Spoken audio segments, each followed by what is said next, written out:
Hello YouTube family, कैसे आप लोग हैं। आशा करती हूँ कि आप लोग अच्छे होंगे, स्वस्थ होंगे, मस्त होंगे, अपने अपने घर में अपने अपने परिवार साथ खुश होंगे।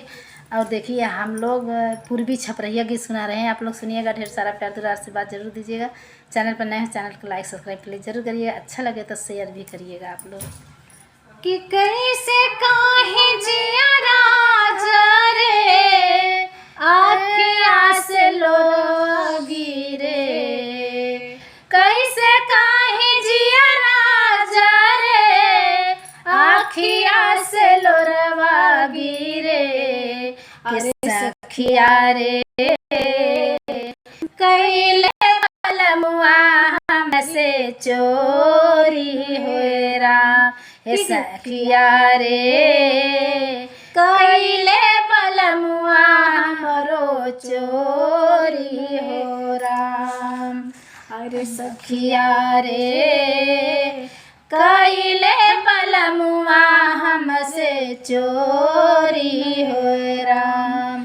कि हम ना बचावे पैनी, सोर ना मचावे पैनी, हम ना बचावे पैनी, सोर ना मचावे पैनी। अरे सखिया रे निजिया जे टूटल के देखे हो राम।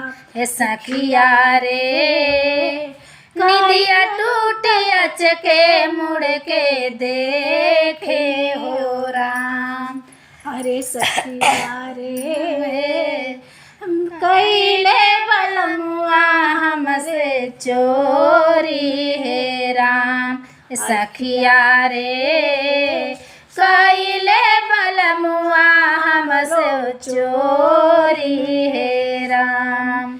कि हम नाही रोके पैनी, हम नाही रोके पैनी, हम नाही टोके पैनी, हम नाही रोके पैनी, हम नाही टोके पैनी। अरे सखिया रे अरे टूटल सनहिया के डोरन हो राम। ये सखिया रे टूटल सनहिया के डोर हो राम। अरे सखिया रे कैले बलमुआ हमसे चोरी है राम। अरे सखिया रे कैले बलमुआ हमरो चोरी है राम। कैसे कही जिया राजा रे, कैसे कही जिया राजा रे, आँखिया से लोर गिरे। सखिया रे कैले बलमुआ हमरो चोरी है राम। ए सखिया रे कैले बलमुआ हमरो चोरी